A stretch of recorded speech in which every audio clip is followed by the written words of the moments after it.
Hey, why don't we go ahead and get started? So welcome everybody. I'm Meg Bouvier. This is Ask the Grant Writing Experts. You know me as the creator of your NIH library of grantsmanship courses. I have over 35 years of experience at NIH as an applicant, an intramural researcher, a staff writer, and now as a full-time NIH grant mentor. I've helped clients land over $500 million in federal funding, and I'm here to answer your questions today. So grab a cup of coffee and let's get started. So a reminder, if you're attending live, that you are in listen only mode. So if you look at your toolbar, there is a Q&A. So feel free to start typing in questions there whenever you like. You can start typing them in now. We're going to have a little bit of a mini tutorial, but feel free to start loading up your questions in there. And as always, if you're watching this as a recording on our YouTube channel, just a reminder that today is December 13th, 2023. And the things that we say today are true to the best of our knowledge as of today, but you should always check at NIH if there have been policy changes since the recording of this. In terms of what you should be looking at in the library right now, given that it's mid-December, I would imagine that there are some of you who are prepping for a cycle 1 deadline, which would be a deadline in February or March. You probably want to be working in, if it's an R series application, looking at Master the R series, part 1 preparation and part 2 writing the specific games.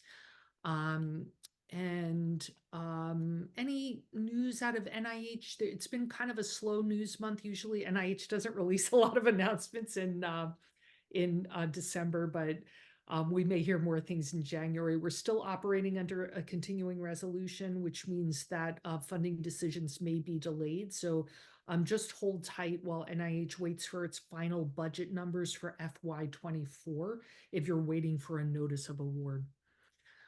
So today I want to welcome back my friend Becky Miro, Dr. Becky Miro. So she's going to be coming back to present on more R35 topics. We've had a very robust response to R35 blog posts on our website. People want to know what they are. They want to know where they're reviewed. They want to know how they're reviewed. We've had so many questions about this series. So I'm delighted to welcome Becky back, and she will be talking today about where R35s are reviewed. And after that mini tutorial, we'll take some questions. That don't have to be related to the mini tutorial. They can be questions. So Becky, you want to introduce yourself? Sure thing. Thanks for having me back, Meg. I'm going to go ahead and share the PowerPoint. Yep, and don't forget to put your video on so we can see you. Okay. There we go. See if that okay, there that worked. So hi everybody. So just a little bit about me. I have probably about 25 years of experience in research administration, mostly in higher ed, and I've worked for a couple of nonprofits as they've needed help getting grants and managing them. I've been a certified research administrator since 2004, and I have my PhD in higher ed administration with a research methods concentration. And all of the information I'm going to present today, by the way, can also be found in a blog post, which I believe might be in the chat at this point. I'd need to check that. But it is a blog post, and I believe that we're answering this question because someone on a previous AGE wanted to know this answer. And so on that note, I'm going to go ahead and get started and turn my video off here for a minute. And Meg, can you confirm that you can see my slides? I can. Okay, perfect. Awesome. So where are NIH R35 applications reviewed? So before we get into that part, let's talk a little bit about what R35s are for anyone who might be joining us and may not have read the first blog post, which sort of outlined that. The research projects that are awarded to outstanding investigators. And what it does is it provides support for any research that's produced in that investigator's laboratory, as long as it's in keeping with the awarding institute or center's mission. And the idea with R35s is that it would allow the researcher to pursue more high risk or adventurous types of research. And it also allows them to pivot to follow developing innovative research directions that might just sort of start, developing as they are making their progression.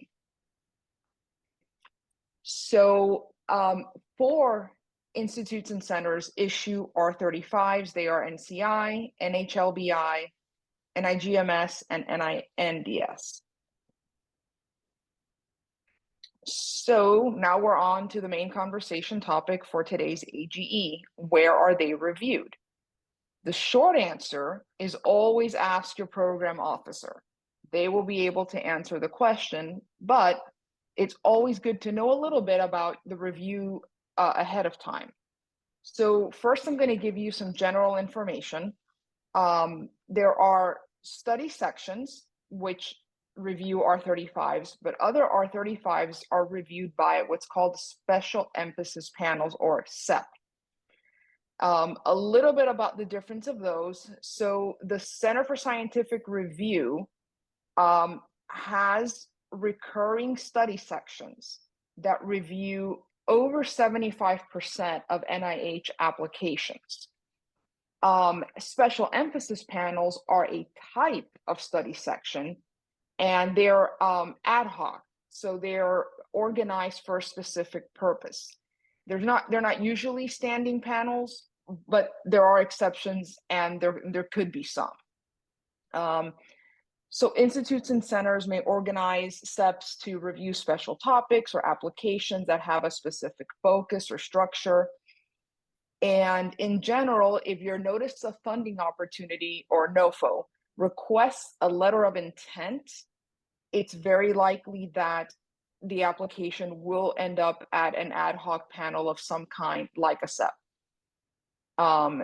So basically, an R35 can go to either a study section or a special emphasis panel, and we're going to get into that soon. Go ahead, Meg. The SEPs can review other types of applications. They're not specific to R35s. SEPs are very typical when you have something that is a little more narrowly focused in terms of its scope or its topic area. And there is such a thing as a standing SEP, but most SEPs are ad hoc. So the downside about that is that you usually can't look at the panel ahead of time, which means that you're not writing to a specific audience. You don't know who the people are. And what that typically translates to is that you have to assume a lower level of prior knowledge among the reviewers, which unfortunately means that you have to spend more precious space in the research strategy describing fundamental concepts. So it's kind of a bummer and I find it hard to write to SEPs. But anyway, so let's continue on. Okay, so one way to get an idea of where your application might go is to use NIH Reporter to search for where applications similar to yours may have gone. And doing a search to find your study section isn't limited to R35s. You can do this strategy to look up any of them. So what I did is I did a search and then did a few screenshots to tell you how to do it. So you go into NIH Reporter and you go into the advanced search. And once you're there, what you do is you select the institute and center here that you want, and you can actually start typing out the name of the institute and center, and there'll be a long drop-down list that'll gradually get shorter as you refine that title. Once you see it and you select it, and then over here, you can select your activity code, so R35 or R01 or whatever. I like leaving the search broad like that. You're going to get a lot of information, but at least it gives you a good idea of what you're going to get. Then you can refine a little bit further. This is on the Reporter website, right? That's correct. So this is just a snippet of all the different fields that you could potentially search. And once I did that, this is a very short list of what was a very long list. So I just did a basic screenshot of the first three. So you can see that you get the award number, the PI, the organization that it was awarded to, fiscal year, and so on. And then I just decided to pick the first one. And again, the next thing you would get is a very long list of information about that application. There's a abstract and other information. But what I was focusing on was finding a study section right here. It's under other information, and it'll be right here. And so from everything I looked at, the fastest way to identify whether something was reviewed at a special emphasis panel is that the study section number starts with the letter Z. And for purposes of this presentation, I didn't include the fact that if you search, you can get all the special emphasis panels that exist for all the different institutes and centers. And therefore you see that they all have Z's in them, but that's what you find. So this particular application went to a special emphasis panel, and then if you Google that number, you can usually find what that special emphasis panel was for. So what was able to find was that NCI and NHLBI have at least one R35 special emphasis panel each review cycle. And it's likely that whether they have one or more than one, it just depends on the number of applications they get each cycle. NINDS also has special emphasis panels, and they break it out by the two R35s that they award, which is the Outstanding Investigator Award and the Emerging Investigator Award. NIGMS by far is the largest. They have 6 study sections for R35s, and in our blog post, we summarized what those are and what each study section focuses on because they orient them based on application content. They can also organize SEPs as needed. And the other thing to know about NIGMS is that since they award R35s for early stage investigators, established investigators, and new investigators, they group those applications, they cluster them by that investigator level and then review those groups together, presumably to have everyone playing on the same level field, right, Meg? Yes. Yep. Okay.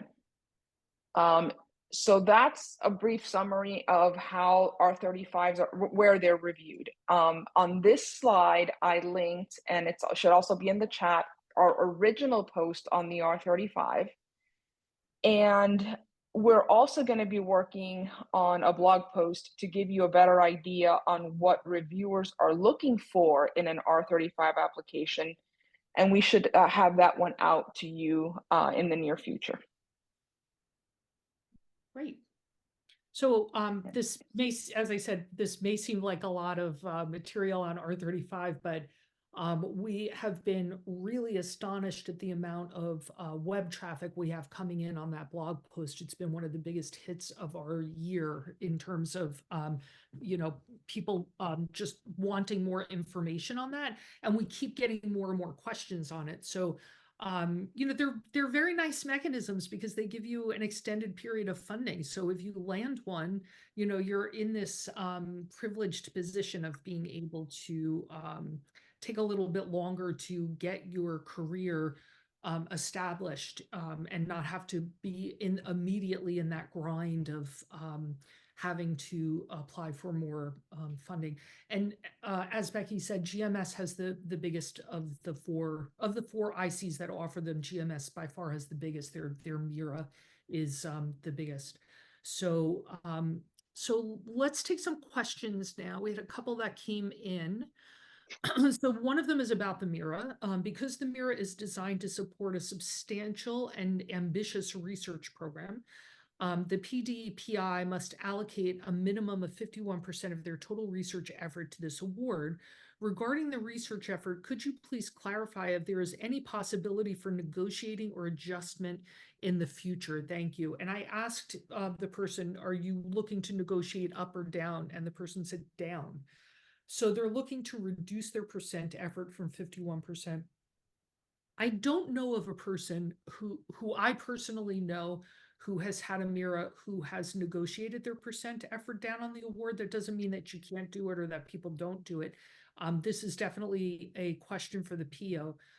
But if I had to guess, just based on other mechanisms at NIH, my guess is that you're probably not eligible for a release in the percent effort until the final couple of years of the award. So, for example, on a 5-year mentored K award, you have to commit to a certain percent effort during the K. You have to stay that in your application, and you're not eligible for a release in the percent effort until the beginning of year 4, which means that for most K applicants, the earliest R01 application you could put in is like the 3rd year. My guess is that the MIRA is going to be similar, where you've committed to that 51% effort, and they won't release you until the last couple of years, particularly because the whole point is that they're trying to help you not have to write a lot of grant applications. They're trying to give you some protected time to really kind of be able to quickly pivot and follow interesting areas, and not have to worry too much about like the chasing the next grant, and just kind of let the research direction unfold as it will, and publish to your heart's content on that research direction. So I think they would probably question the wisdom of wanting to reduce it from the 51%. But as always, check with your program officer about what the rule is. But I'm going to guess, if you find out what the rule is, let me know. But I'm going to guess that that's what the rule is going to be, that it's going to be similar to other mechanisms where you're not eligible for a release in the percent effort until a couple, like the last 2 years of the award. But again, that is a guess. It's an educated guess, but it's a guess, and you should ask the program officer. So Becky, you can go ahead and stop sharing the screen so that people can see us a little bit better. Sure. Okay, so another question that we had in the Q&A. My program officer is very hard to get a hold of. Oh boy, this is the one that we get all the time. It's from a Training K award, and I've emailed her 4 times over the course of a month and a half with no reply. I spoke to her in a previous submission, so I know it's the correct email. Any suggestions? And I did ask the person, which institute are we talking about? Because that will affect my answer. So if you are still on the call, Amy, let me know which institute. But in general, when you're having trouble reaching a program officer, I mean, this is a kind of a curious situation, because the person, it sounds like they were responsive in the past, and they are not, they have stopped being responsive. You know, what I always encourage people is to, in all respects of business, offer people some grace, because you never know what somebody is going through. They could have some kind of a family emergency. There could be something going on, and something dreadful going on in their personal life. Having said that, you are entitled to an answer to your question. Okay, so it's NHLBI. And they were not responsive last time too. It took 4 emails. Okay, so it took 4 emails to get the person to be responsive last time. So this program officer is a bad citizen, is what I'm hearing you say.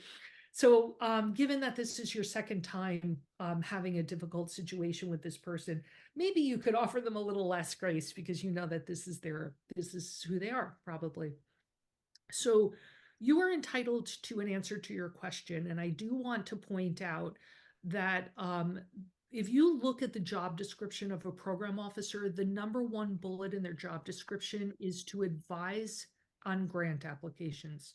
So you're not pulling them away from their work. You are their work. You are their primary job, is answering your questions about grant applications.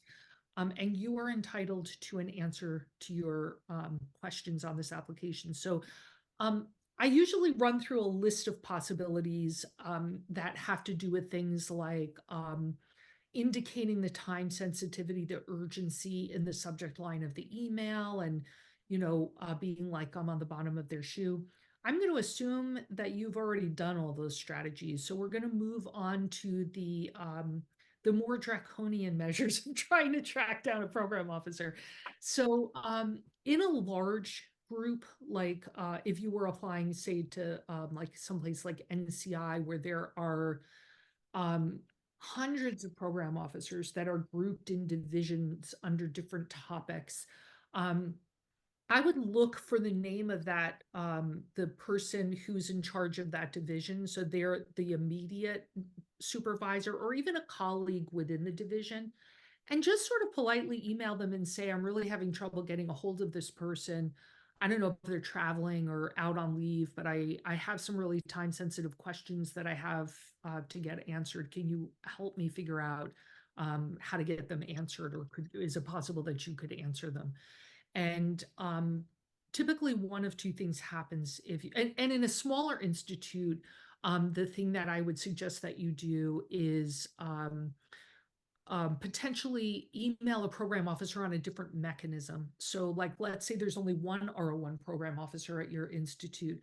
Maybe email the R21 program officer and ask the same question. Be super polite and say, like, I've been trying to reach them. I've emailed 4 times in 6 weeks. I really have some time sensitive questions on an upcoming submission.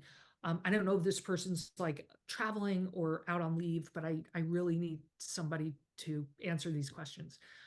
Usually one of two things will happen. Either that person will say, I'm happy to hop on a call with you and answer the question, or within 10 minutes, the original program officer will respond to your email because their colleague, who probably has the office next to them or down the hall, walked over and said, hey, can you answer your email? Because now they're pestering me.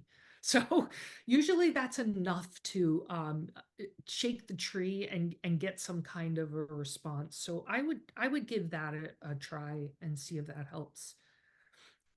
It is a problem. I actually have a whole several slides on that in the Master the R series part 1, because it's such a problem. Most program officers are great, but occasionally you hit a dud. So sorry that you're having trouble with that.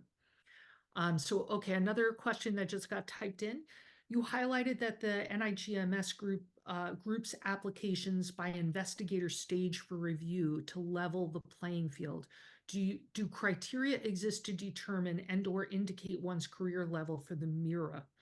So at NIGMS in particular, well, Becky, you should take this because you can talk about the different mechanisms for career stages. So if I read the question correctly, they're trying to determine what the definition is of an ESI or a new investigator. And so that is based on NIH's general definition of those roles. If you go to NIGMS for the MIRA, there are different NOFOs. So if you're an ESI, you apply to one versus everyone else at the other. And those will also have links. So I was clicking on them. A new investigator is a PD or PI who has not previously competed successfully as a PD PI for a substantial independent research award. Yeah, so ESI For status 10 years or less from the terminal degree, but I think they may be asking about scoring criteria within each of those NOFOs, and they do differ a little bit, not a lot. But so like the ESI NOFO for the MIRA, for the NIGMS MIRA, the instructions are slightly different and the scoring criteria are slightly different if you look at them side by side. And the big thing is that they're gonna look at you a little differently if you're ESI. They're not going to expect you to have been as productive, right? So it's better if within a given study section for the R35, if they're grouping the ESIs together, that's one other parameter that's ceteris paribus, right? Like they're not comparing an ESI person and then the next one is a non-ESI and the next one's an ESI, because they're all going to have different levels of productivity.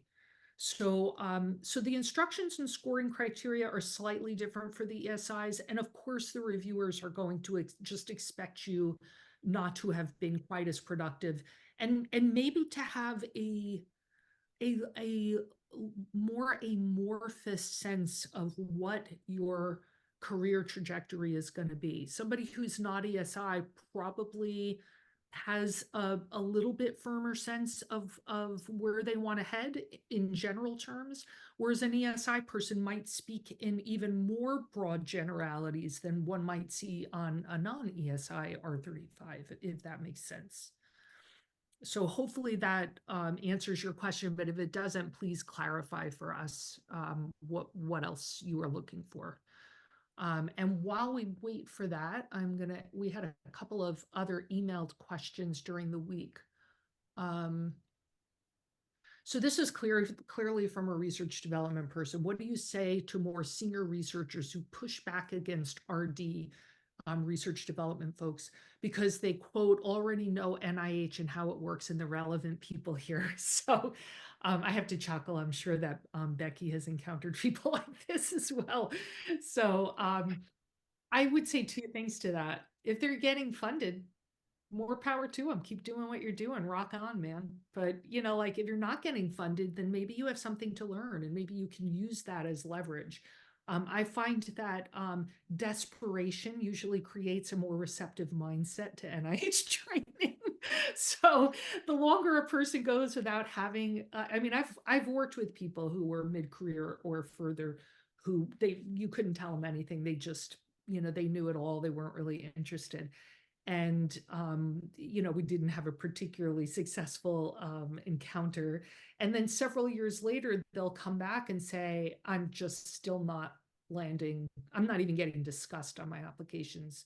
So can we start at square one and start talking about strategy? And invariably, they're a lot more receptive to talking about things like, reaching out to the program officer and vetting the Ames page before they write it up, and looking actually picking study sections, and or rather than perseverating on the same one they've always gone to actually do some research in the CSR ART tool, and vetting the idea in the reporter website, and opening their mind up to other potential funding mechanisms or specific NOFOs within a mechanism. So yeah, I would say if they're getting funded, leave them alone, and if they're not getting funded, use that as leverage to see if you can entice them to learn some things, because things at NIH change quickly, just even in terms of like what's typically done now. So I can give you a few examples. Like a couple of years ago, nobody used references on their Ames page. And now everybody uses references on their Ames page. Just little things like that, like the types of subheaders people used in their innovation section are different now than they were like 2 years ago. These aren't in instructions. These are just kind of like, it speaks to what reviewers are accustomed to seeing. And shows a little bit of grantsmanship savvy, for example. Right on up to like, maybe it wasn't that hard to land an NIH grant application 5 years ago if you didn't pick your study section or meet with your program officer to vet your Ames page. But those are things that nowadays are really crucially important to do as funding lines have gone down. So things change at NIH. So somebody who's been successful at funding 3, 5, 7 years ago might be wildly unsuccessful now. So a lack of success can be a powerful motivator in having somebody be receptive to training. And then we'll just answer one more mail-in question. How does an organization with relatively little NIH activity begin to understand and keep up to date with NIH current priorities? And so I wanted to remind you about three different things. Let me pull them up. So one of them there are three things I suggest that people subscribe to, and I'm just going to screen share really quickly as we finish up. One of them is the Open Mic blog. So if you just do an internet search and say NIH Open Mic, this guy here is the head of extramural research, the grant giving part of NIH. His name is Mike Lauer. He writes a really good blog post, and they analyze funding metrics and talk about do a deep dive into changes to scoring criteria and that kind of thing. So you can see how often, like there were 3 in November, none yet in December. So it's not too much to keep up with. And there's a subscribe button right here. The second thing that I always recommend people look at is the Center for Scientific Review, which reviews the vast majority of funding at NIH, particularly in the K and the R series. They put out a blog. So if you look under news and policies, their Review Matters blog is here. And again, that one is not one that comes out too frequently, so it's not super spammy feeling. Like since June, there have only been 3 posts. So, and it looks like they've been cross-listed also with Mike Lauer's blog. And then the other thing, oops, I probably should have. Yeah, this is the other one. So the weekly table of contents is something that comes out. It comes out every week, obviously. It arrives in my inbox at 3 p.m. sharp Eastern time every week. And it is and let me just drop this in the chat. It is a list of all of the notices, intent to publish, changes to funding opportunity announcements, um, anything that you might want to keep up with NIH news. Changes to scoring criteria are usually announced there first. So that's the kind of thing that can be very useful to subscribe to. And I wonder if I probably have one sitting in my inbox. Let's see. Yeah, here's one. So general notices, notices of changes to funding opportunities. This does come weekly, but it doesn't feel too spammy because usually I can scroll through it in under 30 seconds and figure out which things are relevant to me. All the notices are published, intent to publish are here, so you know things that are coming up, funding opportunity announcements that were just released. This is kind of a frontline defense to keep up with NIH funding. And if you're uncertain about any of those links, I do list them at the end of Master the R Series Chapter 1 preparation, the URLs for subscribing to each of those. So I think, NIH puts out a morass of information and people like Becky and I read it all because that's what we do. We're like, that's our day job, but it's not for most of our applicants. Research is their day job and grant writing gets squeezed into nights and weekends. So if you're trying to create a culture of NIH grantsmanship on your campus, have people subscribe to those 3 things, and that will go a long way to keeping them informed without overburdening them. So, and we are out of time. In fact, we are over time. So thank you so much, Becky, for coming back and talking about Thanks. where R35s are reviewed. Thank you for having me again. And have a look at the blog post she's written so far on the 4 different institutes that sponsor R35 mechanisms. And stay tuned for another visit that's going to come up where she'll talk about what they're looking for, what the scoring criteria are, which I think is probably going to be a really popular blog post to get. People seem to just want to know about this mechanism, but there are other mechanisms on the blog as well. You're welcome to take a look at those. I think at this point we've done a bunch of them. Diversity supplements, we've done a bunch. And I know, I think in February, we're doing S10 equipment grants, which somebody requested. So we'll continue to do a dive into some of these less well-known mechanisms that people have questions about. So anyway, thank you, Becky, and thank you everybody for attending, and good luck with your grant writing. And this is our last one for the year. So we'll see you guys in 2024 when everybody's deep in the writing of our applications. So thank you so much for your support of this programming. I really have a lot of fun doing these. It's just fun to kind of geek out with my friends and talk about grant applications. And we'll see you in 2024. Have a great year, everybody. Take care. Bye-bye. Bye.